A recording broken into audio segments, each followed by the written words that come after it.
Tervetuloa kuuntelemaan Hihuli-podcastia. Mulla on täällä tänään erikoinen vieras nimeltään Paavo Järvinen. Tervetuloa. Kiitos. Tuossa aikaisemmin me Paavon kanssa vähän juteltiin ja nyt me jatketaan suoraan siitä, että sä oot, Paavo, tällaisena opiskelijaikäisenä niin lähtenyt vähän niin kuin perustaa yritystä. Joo, mä 79 perustin yrityksen ja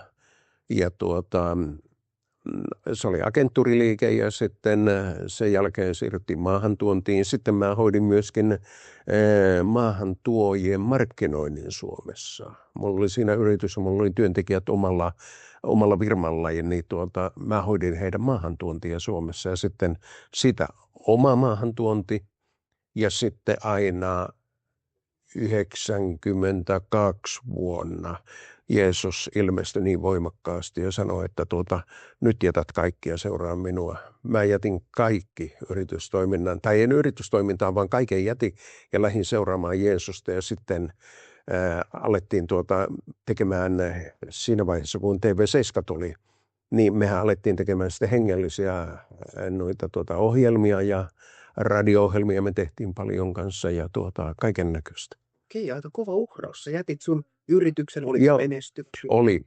Mä tienasin tosi hyvin silloin. Se oli todella hyvä nämä toimeksiannot, mitä mä sain. Ja mä annoin ne yhdelle uskovalle täysin ilmaiseksi maanantaina. Kun perjantaina Herra ilmestyi, niin annoin ne ilmaiseksi ja lähdin Herran työhön.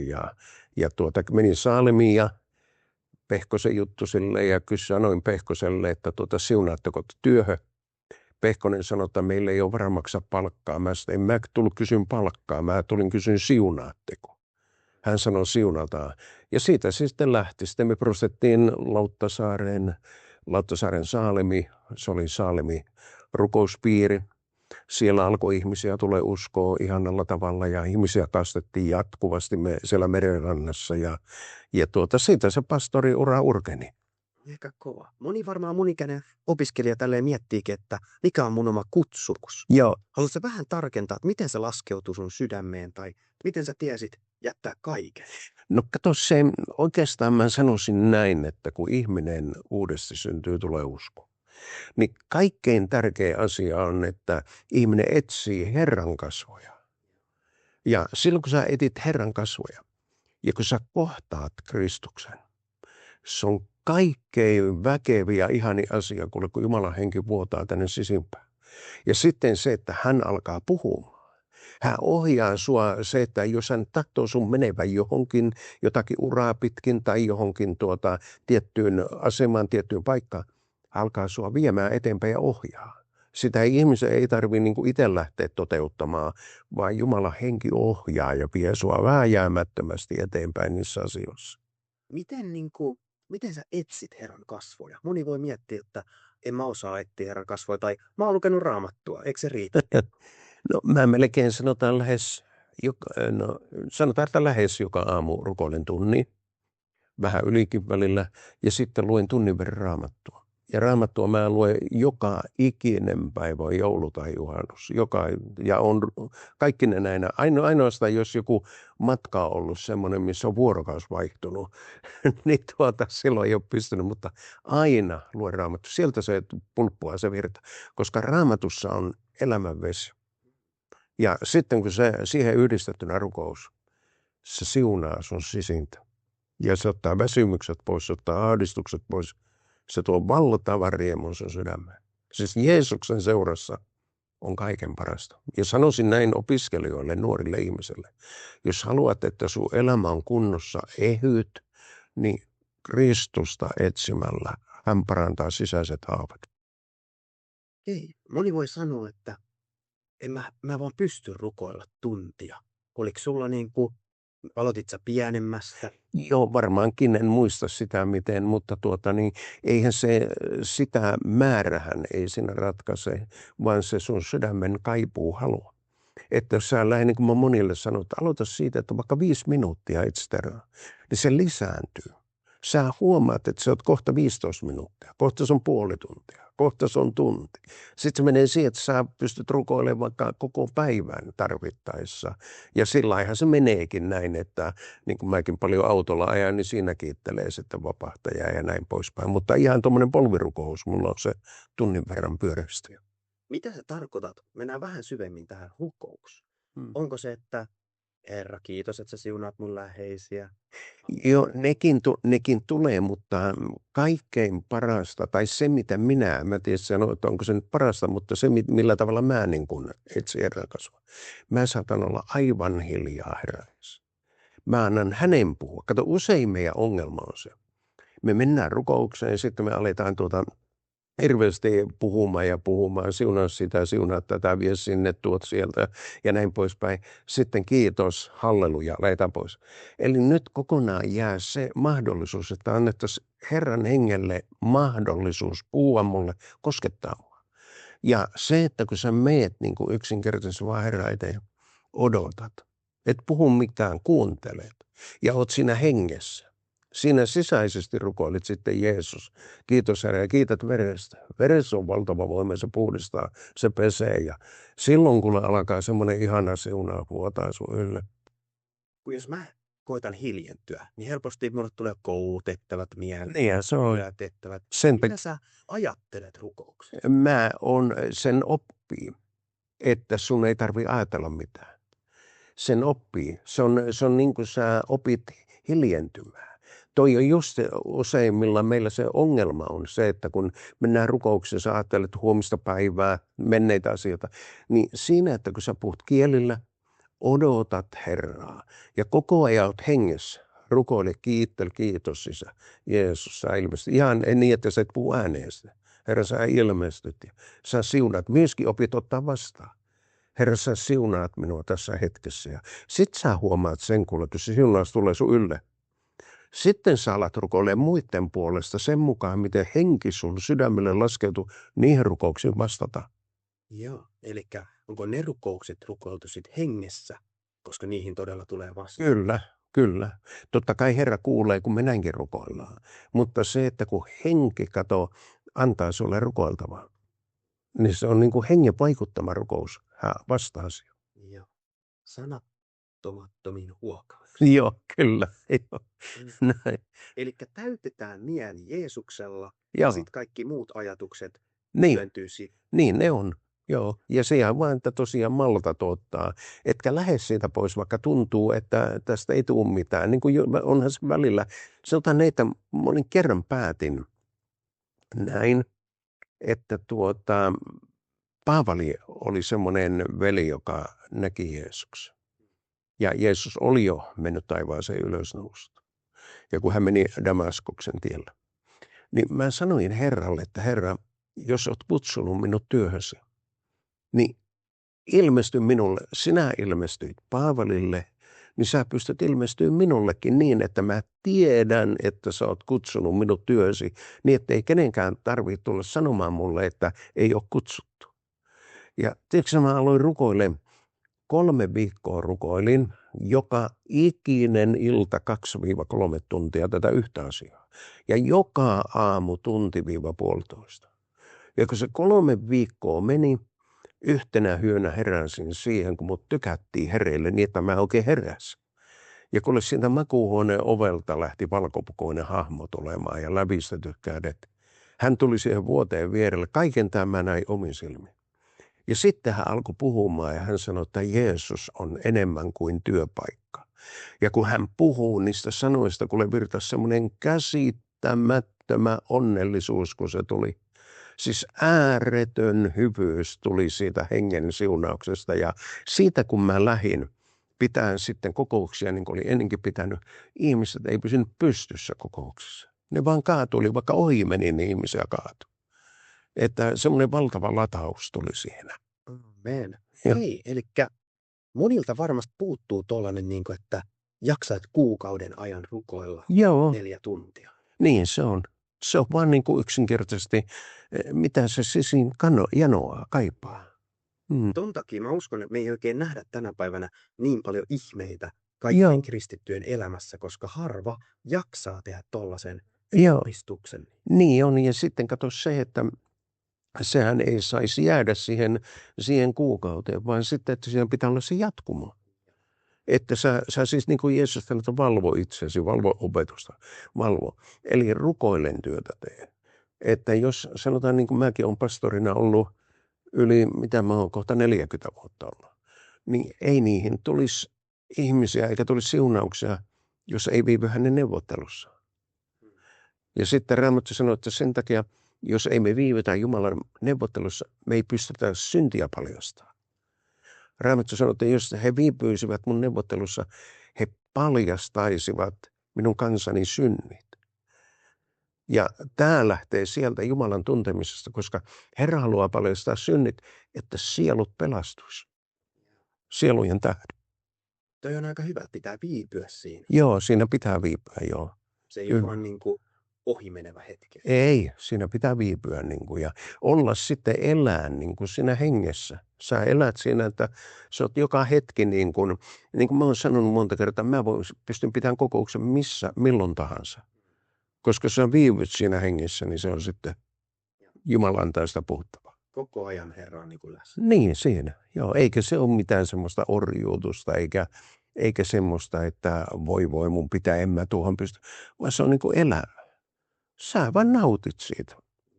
Mutta varmasti se vaatii jotain kieltäytymistä tämän maailman himoista. No se on selvä, joo, että ei se tietenkään niin kuin, ei tieten tahtoin lähetä niin kuin viettelysten tielle, että kyllä siinä pitää silloin syntielämä jättää, että ei saa niin kuin katella, sanotaan niin kuin vieraita naisia eikä tällaisia, eli ei mitään muutakaan syntielämää, vaan kaikkeen pitää panna niin kuin stop. Ja, koska Jumala on pyhä. Hän on pyhä jo ja siis hän ei hyväksy syntiä. Se on hyvä esimerkki muuten kerran tästä joitain siitä jo vuosia, varmaan 10 ylikin vuotta.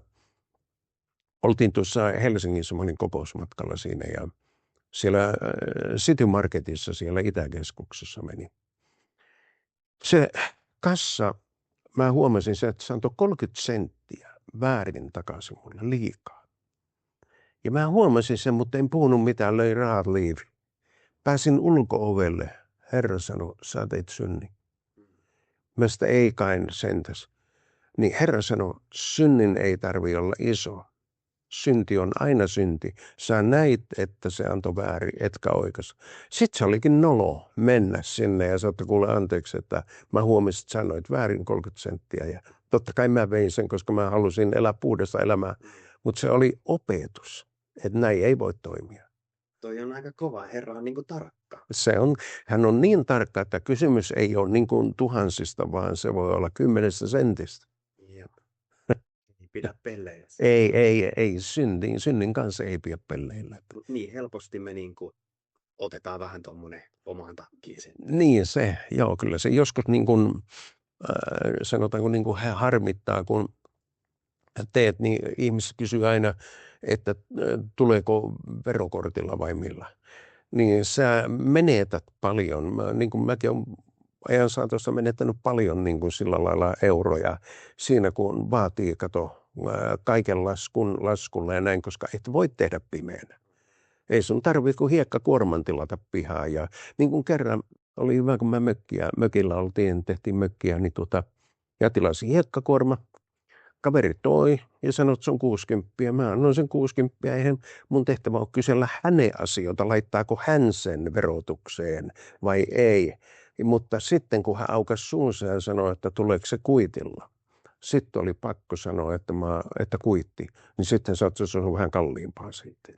Eli voi maksaa kalliimmin. Mutta kuitenkin, niin se rehellisyys on kaiken ajan. Toi on totta. Ja pienissä asioissa. Helppo me on sanoa kuule se, että me ollaan suurissa asioissa, että ei me pankkeja ryöstetä eikä näitä. Mutta pienessä asiassa pitää olla rehellinen. Sieltä se lähtee. Jos ei ole pienissä, ei ole suuressakaan. Näinhän se Raamatulause meni. Kyllä. Helposti me sivuutetaan se. Niin, Ei kyllä. lasketa sitä. Joo. Tämmöistä se on. Toi on kyllä hyvä, että niin kuin, rahan kanssa pitää olla tarkka. Rahan kanssa ja kaiken muunkin semmoinen, mikä on milurgia ja niin kuin veronkiertoa ja tämmöistä, niin se pitää olla niin äärettömän tarkka, että Näin sitä pitää hoitaa. Kyllä. Yrityselämässä saa. se on siellä ihan sama juttu, että ei voi pelleillä kyllä. No tästä tämä 3 viikon rukousjakso, missä sä olit. Ja. Minkä ikäinen sä olit siinä? No jos tässä hetkinen, me oltiin Karstulassa silloin 87 varmaan vuonna. Ja nyt mä oon 743. Niin mitäs siitä nyt tulee Ojalan laskuopin mukaan? Niin Jonkun verran. Okei, suhteellisen nuori kuitenkin. olin, joo. Pari Kyllä. 30. No joo, ehkä vähän yli 30. Joo, kyllä. Joo. 30. Eli Joo. sekö niin kuin, oliko se sun lähtöstartti tähän niin kuin työhön? Ei, mä niin kuin tein koko ajan oman toimen ohella, todistin, mutta sitten mä halusin voimakkaampaa kosketusta. Ja sitä rukoilin, että Herra, jos olet kutsunut, niin mä haluan nähdä, että sä todella elät, että ei kukaan sano, että et sä elä. Että mä oon nähnyt sitä omiin silmiin. Hän ilmestyi. Miten sä et ollut varmaan lukenut Raamatusta, että suuremman palkkion saa ne, jotka uskoo, vaikkei näe? Se pääsee. Joo, kyllä. Joo, ja tosiaan Raamattua, sitä kannattaa lukea. Se ei koskaan vanhene tuo teksti, että sanotaan Uutta testamenttia, jos mä valehtelen, niin olen varmaan 500 kertaa tuon lukenut tuo Uuden testamentin. No meinasin kysyä sinulta, että monta kertaa Raamattu lue. No kyllä mä varmaan 500 kertaa, jos en pahasti valehtele, niin että ei sen kovin kauaksi ainakaan heitä siitä, että koska mä luen sitä ihan säännöllisesti. Että. Okei, no tämä, että ihmiset kaatuilee hengessä, kuulostaa paljon jinkkitouhulta. Joo. Seurannut tämmöisiä ministrityyppejä, niin ne vähän kertoo samanlaista juttua. Oletko sä koskaan ottanut oppia niin kuin ulkomailta tai ketä sä kuuntelet? Ei, koska mä lähdin siitä, että mulla on ihan sama, onko ihminen pystyssä vai nurin. Ei se, mutta joskus Herra vaan niin kuin, kohtaa näitä hetkiä. Niin kuin kerran esimerkiksi me oltiin Thaimaassa pitämässä kokouksia ja siinä kun lähdin sieltä sitten serkouspalveluun, niin aloin laskeutua sieltä puhujakrokkelta alas ja pääsin siihen alas ja seurakunta seisoi, niin koko seurakunta lenti selälle. Ja sitten oli jännä, kun mä mietin sitä, kun joskus tulee mieleen, että aikuiset näyttelee, että ne heittäytyy mun mieliksi. Sitten Herran henki sanoi, nyt tulee uusi kokemus. Ja kun semmoisia pikkusia nappuloita, tuommoisia 8, 9, 10, 12 sillä välillä, semmoinen noin 30 lasta tuli sieltä ulkoa sinne sisälle silloin, kun se humaus tapahtui. Nämä pienet lapset, kun ne kerta kaikkiaan suoraan sinne selälleen, sinne lattialle. Ja ajattelee, aikuinen voi olla tunti puolitoista siinä lattialla. Mutta että pienet lapset, kuule villit lapset on tunnin makava liikkumatta lattialle, se on minusta ihme. Se on kyllä jotakin. Joo, se oli Buriramin kaupungissa tapahtunut. Mitä sä uskot, että tässä hetkessä niin se ihminen käy läpi? No niin kuin se mitä mä kokemuksena on ja mitä on nähnyt, niin kato siinä kun Kristuksen henki kohtaa, niin se hyvyys. Ihminen alkaa niin kuin luovuttaa sitä oman sisintää Herralle. Se Jumalan hyvyys, niin kuin Raamatusta hyvyys vetää meidän puoleen. Ja siinä ihminen tunnustaa niitä syntejä ja virheitä ja erheitä, että saisi kokea Herran hyvyyttä enemmän. Eli siinä on se, että siis kaiken kohtaamisen tarkoitushan on se, että ihminen saa synnit anteeksi, saa kokea Jeesuksen hyvyyden. Joo. Mitä sitten, kun tämmöinen henkilö nousee? Mitä se, onko sä joskus mennyt haastattelemaan niitä tai onko ne kertonut, että hän on kokenut? Joo, ne lähtee sieltä niin kuin Thaimaassa ja Keniassa ja tuolla, missä on paljon kierretty, niin ne lähtee sitten, menevät sinne pöntön todistamaan, ne kertoo ihme parantumisia. Ne on parantunut siinä, kun Herra on kosketellut. Eikä kukaan, en mä ole rukoillut niiden puolesta, vaan Jumalan henki, kun on lasketunut, hän on tehnyt sen. Ja niin kuin yleensäkin, kun mä rukoilen ihmistä, mutta en mä koskaan niin kuin työnnä enkä mitään, vaan pidän käsiäni, koska mä lähden siitä, että tärkeintä on ihmisen saada se hengellinen kokemus, eikä se, että löytää itsensä lattialta. Ja. Mä kuulin joskus, että Niilo Ylivainion kokouksessa Tukholmassa poliisi tuli sinne tutkia, että käyttääkö se ilokaasua vai autin. Joo, kyllä. Mullakin tuli kerran tuli opiskelijoita, ne oli näitä psykologiopiskelijoita. Ja ne ei Suomessa joo, ja ne ei ollut siis uskovaisia, ne oli uskomattomia. Ja nämä nuoret, ja ne oli naisia vielä, ne tuli siihen kokoukseen. Ja se oli hyvä, kato, kun mä huomasin, kun ne tuli siinä, kun alkoi rukouspalvelua. Ei, kun ne tuli jo kesken kokouksen. Ja ne käveli sitä käytävää pitkin, ne kaatui siihen lattialle käytävälle. Ei ne päässyt sitä ylös, vaikka ne yritti, ne makas siinä. Ja sitten kun alkoi rukouspalvelu, ne tuli sinne rukouspalvelun taas kantuveisin. Ja sitten sen jälkeen he antoi elämänsä Kristukselle ja kertovat, että he tuli katsomaan, mitä psykologiaa sä oot käytetty. Ja he koki Herran kosketuksen siinä ja tuli uskoon. Kyllä, Herra paljastaa itsensä. Kyllä, joo. Tämä on mun mielestä, mäkin on niinku kyllä pienenä, kun mä kapoin jo Pittsburgh-puokia, just tällaisia videoita, missä ihmiset kaatui. Joo. Kyllä jotenkin vahvisti munkin uskoa. Jumala ihan koskettaa. Kyllä Herra koskettaa, että kyllä niitä tapahtuu ja niitä on tapahtunut aina ja tulee tapahtuu. Että ei ole mitään niin kuin väärää, jos ihminen kaatuu Jumalan hengen vaikutuksesta. Että sitten se, että mikä se hedelmä on siellä, sehän se osoittaa. Kato, jos hedelmä on sitä, että oot kokenut Herran hyvyyden ja saman tien menet tuonne ja veät tupakat hampaisiin tai kapakkaa, niin se kertoo siinä, että se ihminen ei todellisuudessa ole kokenut, löytänyt sitä Kristuksen rakkautta.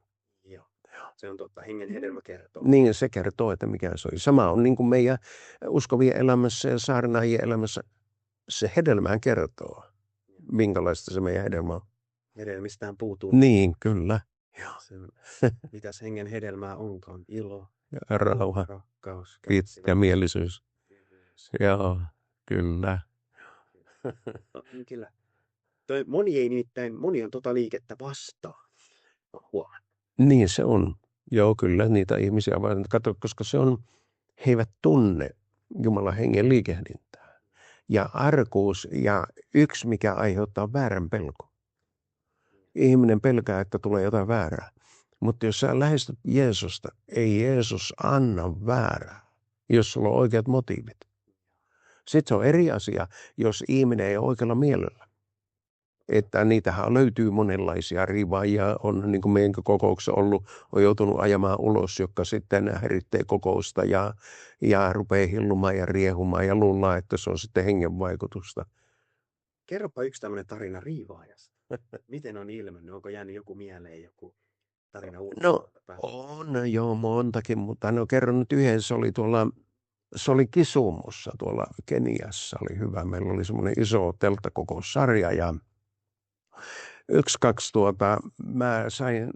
mä vaan näin, mä en tiedä oliko se näky vai mikä se on, mutta mä näin kun salama iski yhteen naisiin. Ja mä näytin sitä naista, mä sanoin, että mä näin semmoisen näyn, että salama iski sinuun. Samassa kun sanoin ne sanat, riivaaja pääsi vapaa irti ja toisella puolella salia toinen. Ne rupesi hirveästi huutaa ja riehuu ja kiljumaan ja se vaahto tulee sieltä suussa. No mitäs siinä, mä en mennyt se heidän luoksenkaan, mä siitä puhujapöntöstä kerroin, missä sä oot kiinni, mikä on se synti, joka sitoo sinua ja sä teet parannuksen. Toinen vaan nyökkäs, siinä tuli vapaus. Aika hyvä. Se on, kato, Herran henki tekee sen teon. Ei siinä meitä tarvita muuta kuin ollaan vaan lähellä, että Herra pääsee siunaamaan ihmisiä. Käytettävissä. Niin, kyllä. Kyllä. Miksi sä ajattelet, että Suomessa ei vaikka niin paljon näy tämmöisiä riivaajille? Suomessa on niin kuin sanotaan sillain, nämä vähän niin kuin pukeutunut erityyppiseen. Tämä on niin kuin tämä uskonnollisuuteen. Ja esimerkiksi jooga on yksi hyvä esimerkki, eli jotain riivaajat käyttää voimakkaasti hyväkseen, vie ihmisiä joogaan, joka hinduismia. Eli jooga on itse suoraan just näistä henkipalloista. Ja oli tuolla esimerkiksi tämmöinen tilanne, kun Lappiin mentiin kerran siinä Rovaniemellä, missä on se joulupukin vaja. Me käytiin siinä kahvilla sitten, kun mentiin kokousmatkalle. Mä kattelin sitten, kun mentiin kassalle, kun se jono tuli, niin se nainen siinä, se, että kyllähän minä tiedän, se alkoi heti nytkyä ja hytkyyn siinä. Eli suoraan niin kuin ilmas, että hän tietää nyt, mistä asioista on kysymys. Ja sitten oli toinen oli tuossa postissa, kun oli Helsingissä, kun asuttiin silloin, niin oli myös tämmöinen riivattu ihminen. Mä päätin, että mä ajan sen riivaajan ulos, kun päästään postista. Ja se lähtikin se nainen samaa katua menemään. Ja mä päätin, kun päästään tästä Viljinästä pois, niin mä ajan sen riivaajan ulos. Ja kun päästiin siihen kadun kulmaan, missä mulla oli tarkoitus se ajaa, niin tää rupesi isosti. Kyllä minä tiedän äkkiä karkuun. Ei pahat henget halua, että niitä ajetaan. Ei tietenkään, joo. Okei, me tässä vähän liippastaan sanaa voitelu. Mitä sä tiedät voitelusta tai? Mä luetaan Raamatusta, että Jeesus oli Jumalan voitelu. Joo, Ja sitten Jumalan henki vaikutti, että Jeesus saattoi parantaa sairaita. joo. Mutta mitä voitelu tarkoittaa meidän ihmisten päällä? No mun mielestä se voitelu on nimenomaan lähtee siitä, että kun sä etsit Herran kasvoja. Hän puodattaa henkeensä sinun. Eli Raamattu käyttää sanaa täyttykää hengellä, päivittäin. Siis se ei riitä, että se kerran on tapahtunut hengen täytös, vaan päivittäin, hetkittäin. Ja nyt kun sä etsit Herran kasvoja, sä täytyt hengellä, siinä on se voitelu tulee. Eli ei sitä saa tuolla, vaikka kuinka sanotaan, että ylistetään, kiitetään, palvotaan seurakunnassa. Ei se välttämättä se voitelu siinä tule, vaan se tulee siinä, että sä etsit henkilökohtaisesti Kristusta.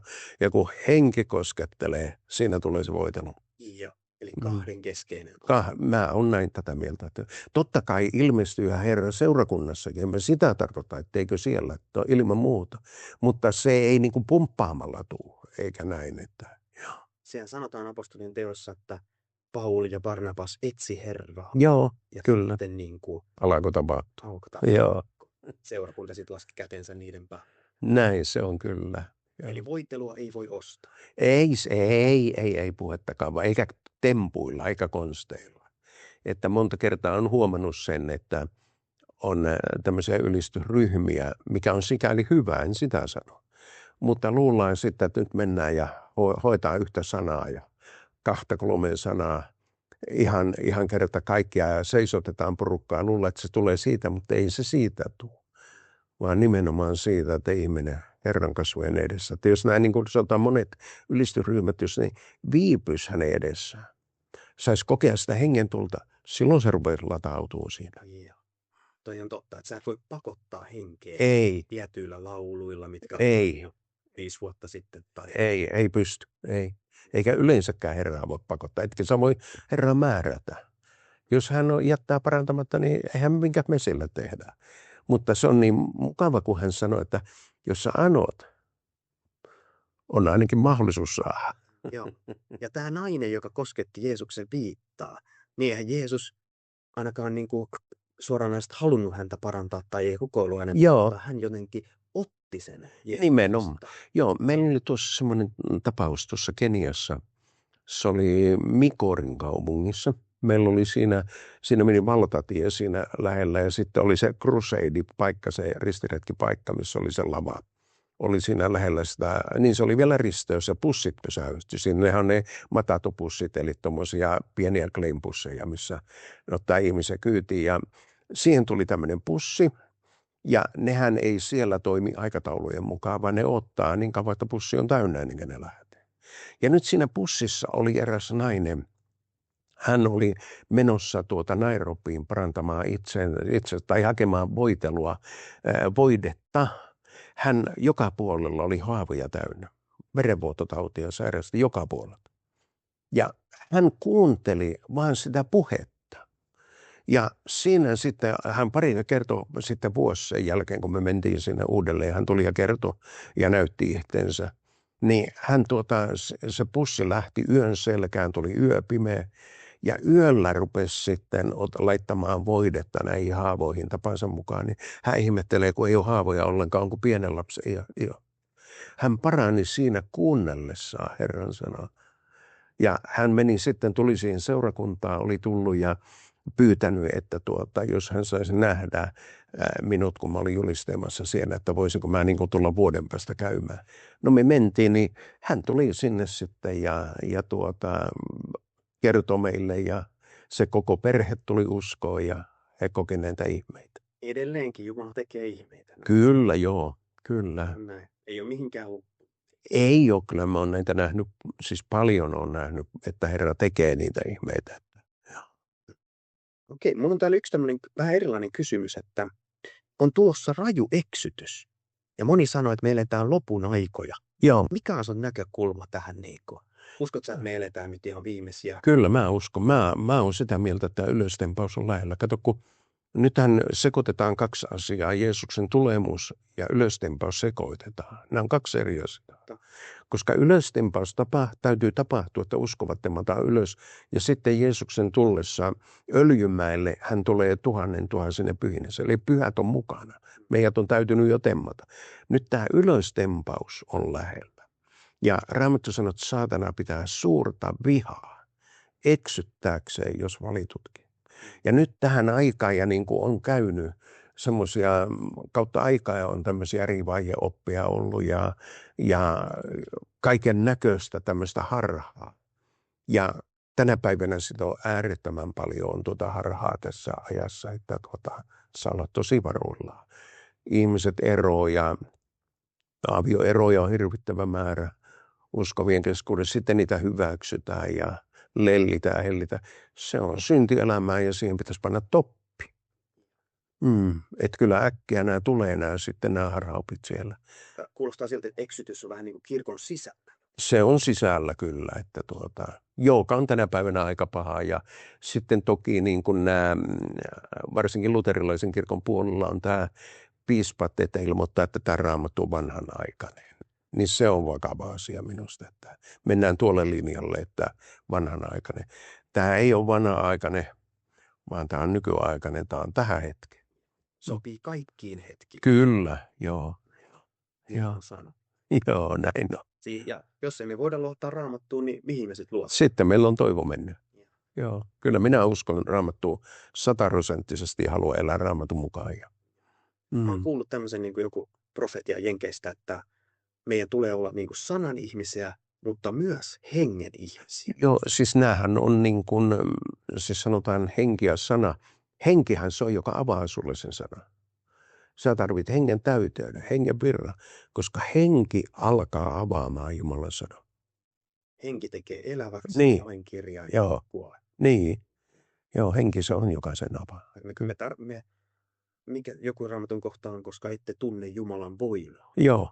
Että niin kuin mennään sen takia harhaan, kun ei tunneta Jumalan voimaa.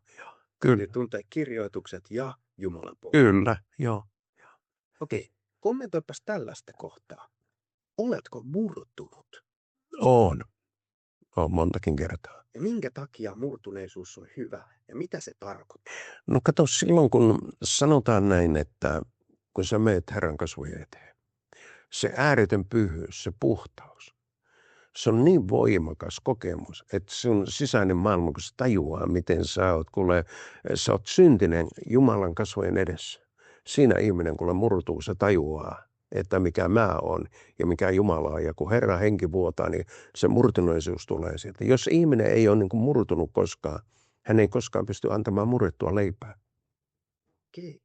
Se on murrettu leipä, tulee sitä kautta, koska henki, niin kuin ihan just niin kuin tämäkin, että jos Jumalan palvelijat viipyisivät hänen neuvottelussa, ne paljastaisivat synnit. Mutta tätä ei niin kuin ymmärrä, tätä pelätään paljon, tätä syntien paljastusta, niin kuin ei uskalleta ottaa vastaan, kun pelätään, että ne synnit tulee esille siinä puheessa. Joo. Mutta niiden pitäisikin tulla. Niin ne pitäisikin tulla, kyllä. Se on kyllä, että tämä nykykirkko niin ei ole antanut tehdä monia asioita sen takia, että pelätään, että jotenkin vaikka kielillä rukoilussa joku rukoilisi väärin. Joo. Tai profetoinnissa. Joo. Se pelko estää meitä. Se pelko estää, joo. Kyllä. Pelko on niin kuin, mitä sanotaan, että kun tulee täydelliseksi rakkaudessa, niin kaikki pelko katoaa. Pelko katoaa silloin, joo. Joo, näin se on. Moni ei ole sitten tullut täydelliseksi rakkaudessa. Ei. Ja sitten se, että kun pelätään sitä, että puhutaan suoraan ja puhutaan synnistä, niin sitten monet ajattelee, että me menetetään ihmiset, että ne ei tule enää seurakuntaan. Mutta totuus on ollut toisenlainen. Siellä mä oon ollut monessa seurakunnassa pastorina. Ja me ollaan aina julistettu synti synniksi Jeesuksen nimessä, että pitää tehdä parannus. Seurakunta koko ajan vaan kasvanut. Ihmiset tulee seurakuntaan, ne haluaa liittyä seurakuntaan, kun he kokee, että on turvallista olla tässä seurakunnassa. Eikä vaan niin, että nyt meidän pitää, niin kuin joskus tulee mulle saarnaajat sanomaan, että meidän pitää ymmärtää. Esimerkiksi kun puhutaan homoista ja lesboista, ne tulee sanoa mulle, että meidän pitää ymmärtää. Mä sanoin, että tämä ei ole nyt semmoinen kysymys, mitä meidän pitää ymmärtää. Tämä on syntikysymys, joka vie ihmisen kadotukseen. Sen takia meidän pitää uskaltaa siitä puhua, että tämä ihminen ymmärtää tehdä parannuksia. Me rakastetaan kaikkia ihmisiä. Totta kai. Vihataan syntiä. Nimenomaan, joo. Ja eikä se tosiaan sitä tarkoita, että me nyt heitä vihattaisiin, vaan päinvastoin me halutaan heidät taivaaseen. Joo. Rakastetaan kaikkia. Kyllä nimenomaan jo. Mutta syntiä ei niin kuin siedetä. Ei, missään nimessä sitä ei, että Herra meitä varjelkoon. Ja vanhassa testamentissa Jumala ei edes halunnut tulla siihen leiriin, jos siellä oli jotain syntiä. Niin ja eikä joskus tuntuu, että no ajattelepa tätä. Ananiassa Safira. Mä oon joskus miettinyt tähän nykypäivään. Ajattele, he myivät oman talon. Ja sanotaan nyt, että vaikka ne saisi sitten se 300 000. Nyt he päättävät, että piilotetaan omia rahoja vaikka 100 000.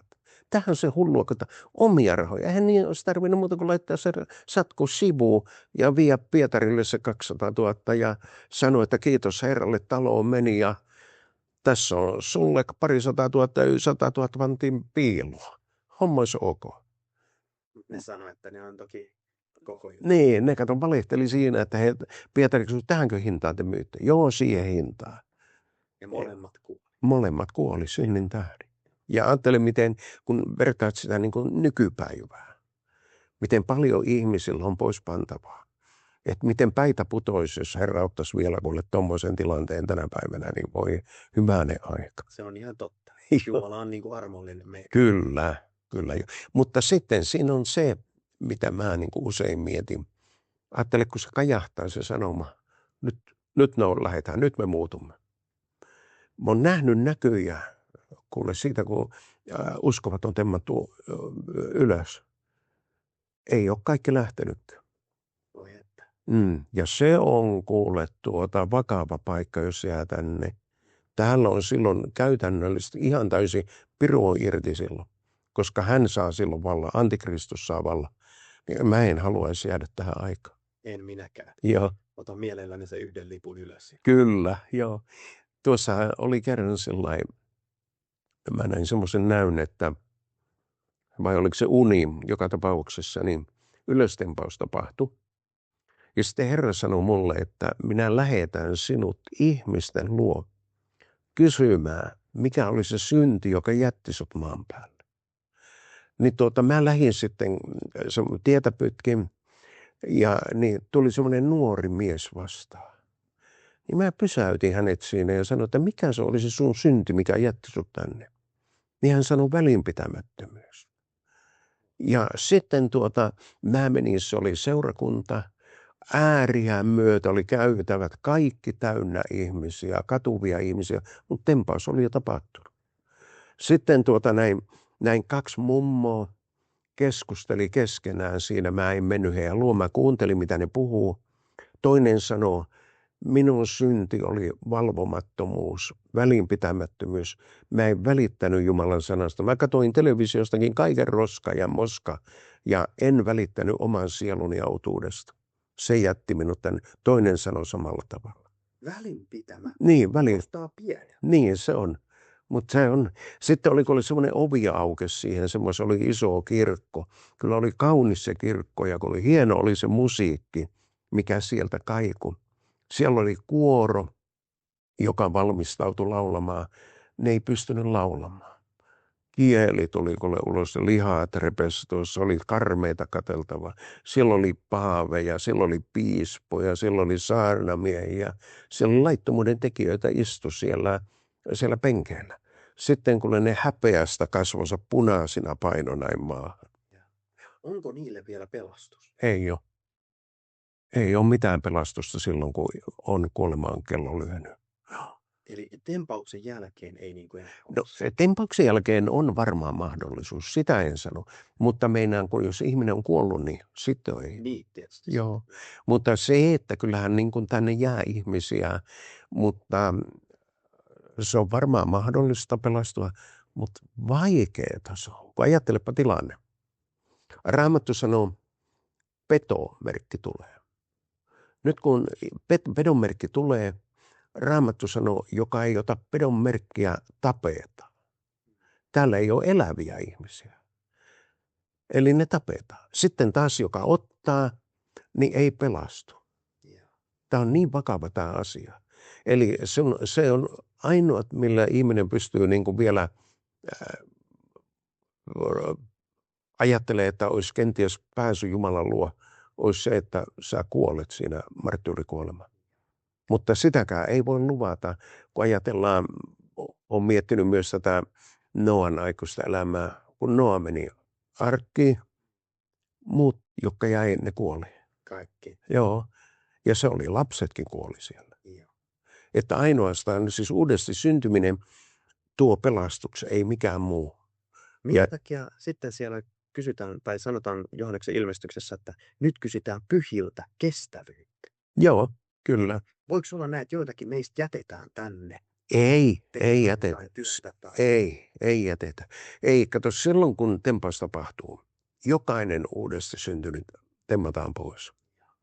Että sitten ne, jotka jää, niin, jotka herää siinä vaiheessa, mutta niistäkään ei voi varmasti sanoa, että pelastuuko ne ihmiset. Mä en voi mennä ainakaan lupaamaan, mutta sen voin luvata, että jos on uudesti syntynyt, niin pelastuu. No nyt ajattelen, missä ajassa me nyt eletään, eikö tämä vaihde kärsivällisyyttä meiltä? Näin se.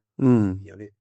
Niin. Mitä sä uskot, onko silloin kun tempaus on tapahtunut, onko pyhä henki nostettu pois maalta? Kyllä mä uskon, että tähän lähdetään. Paavali sanoo, että Joo. joku vielä pidättää antikristuksen tuloa. Joku me ja pyhä henki. Se on juuri tämä, kato, seurakunta. Eli seurakunta pidättää, kun Raamattu sanoo, että hän pelastaa meidät tulevasta vihasta. Eli vihan aika tulee, mutta miten pitkään me ollaan tässä, kun se on 2-3,5 vuotisjaksoa. Eli on vaivan aika ja on vihan aika.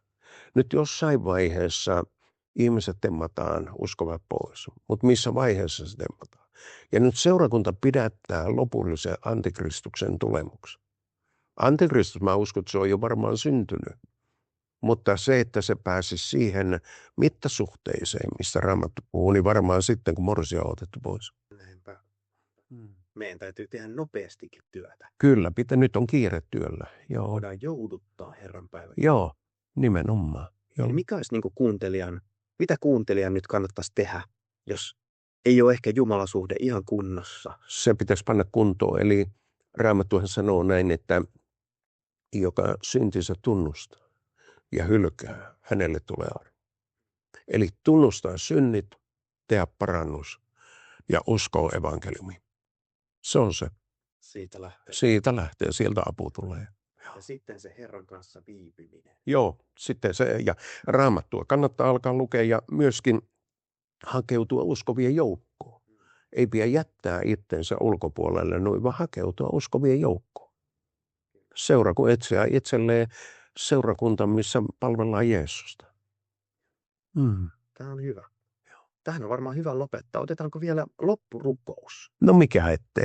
Paavo johdattaa meidät rukoukseen ja ihan jos jossakin kuuntelijassa katsojassa on vaikka jotain sairautta, niin senkin voitaisiin rukoilla. Ilman muuta. Hengestä ei ole etäisyyttä, vaan nyt kun kuuntelija sä kuulet tämän, niin Jumalan henki on sama. Se on ikään kuin saisit tässä tilanteessa. Niin... Juuri näin, joo.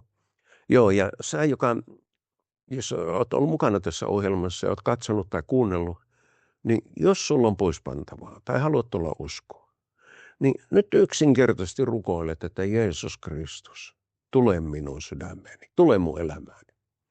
Anna kaikki mun syntini ja paheni anteeksi, puhdista, pelasta minut. Ja nyt kun sä sen pyydät ja rukoilet, niin Jeesuksen veri pesee sinun syntisi puhtaaksi. Jos sä saat uuden alun ja sitten lähet seurakuntaan ja alat lukea Raamattua. Ja kun menet seurakuntaa, seurakunta, mikä on palvelee Herraa. Siellä on vapaa-kirkko, helluntai-seurakunta ja monia muita näitä tämmöisiä vapaita seurakuntia, joissa palvellaan elävää Jumalaa todella hyvin. Ja nyt Isä Jeesuksen nimessä mä kiitän sinua, että saneet jokaisen katsojan, kuulijan. Herra, sinusta lähti voima tänä päivänä niin kuin silloin aikoina. Jeesus, tuo voima koskettaa tässä hetkessä uupunutta, sairasta, mielenterveysongelmaista.